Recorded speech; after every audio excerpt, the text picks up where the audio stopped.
This channel does not promote any violent, harmful, or illegal activities. All content provided by this channel is meant for an educational purpose only.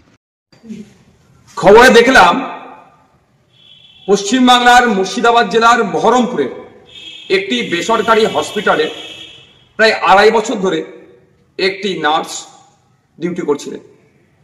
হঠাৎ তার হিজাব পরার কারণে তাকে বরখাস্ত করা হয়েছে, অর্থাৎ চাকরিচ্যুত করা হয়েছে, চাকরি থেকে বাদ দেওয়া হয়েছে। আমি ভেবে অবাক হচ্ছি আমরা কোন রাজ্যে বসবাস করছি। একজন নার্স, তার কাজ হচ্ছে ডিউটি করা, যতটুকু ডিউটি ওর আছে করবেন, পরিষেবা দেবেন। সে হিজাব পরে থাকলো, মাথায় সিঁদুর থাকলো, বা হাতে শাখা পালা থাকলো, এটা ম্যাটার করে না। এইগুলো যদি আমার মনে খোলানো হয়, মানে সেই শাখা সিঁদুর হোক, শাখা পালা হোক বা হিজাব হোক, তাহলে তার ধর্মীয় আচরণে বাধা দেওয়া হচ্ছে। আমরা কোন রাজ্যে বসবাস করছি? এই দিন দেখার জন্য কি সংখ্যালঘু মুসলিম সমাজের মানুষেরা, ধর্মনিরপেক্ষ মানুষেরা তৃণমূলকে ক্ষমতায় তৃতীয়বারের জন্য এনেছিল? এই যেন মনে হচ্ছে অঘোষিত বিজেপি রাজ্যে আমরা বসবাস করছি। কখনো ওয়াকফ আন্দোলন করতে গেলে আটকানো হচ্ছে, কখনো তিলোত্তমার বিচার চাইতে গেলে মিথ্যা মামলা দেওয়া হচ্ছে।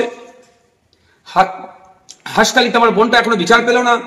একের পর এক 26,000 চাকরি বাতিল হচ্ছে দুর্নীতির জন্য।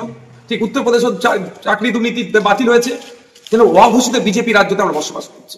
আমরা এই কাণ্ডের জন্য চরম ধিক্কার, নিন্দা জানাচ্ছি। অবিলম্বে স্বাস্থ্যমন্ত্রী তথা মুখ্যমন্ত্রীকে এই বিষয়ে হস্তক্ষেপ করতে হবে, এর কড়া একটা বিহিত করতে হবে। সাথে সাথে আমি হসপিটাল কর্তৃপক্ষকে বলবো,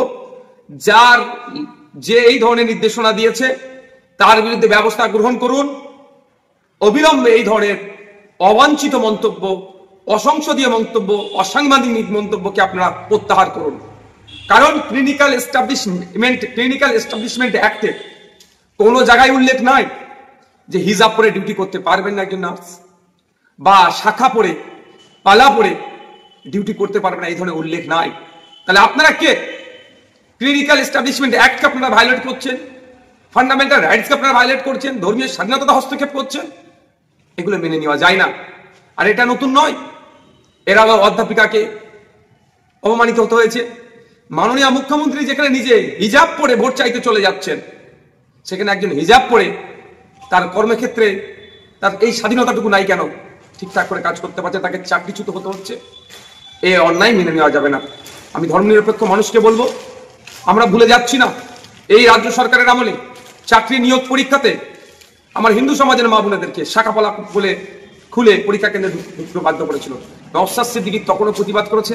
এখন মুসলিম সমাজের একটি মহিলাকে হিজাব পরার জন্য চাকরিচ্যুত করেছে, তার জন্য প্রতিবাদ করেছে।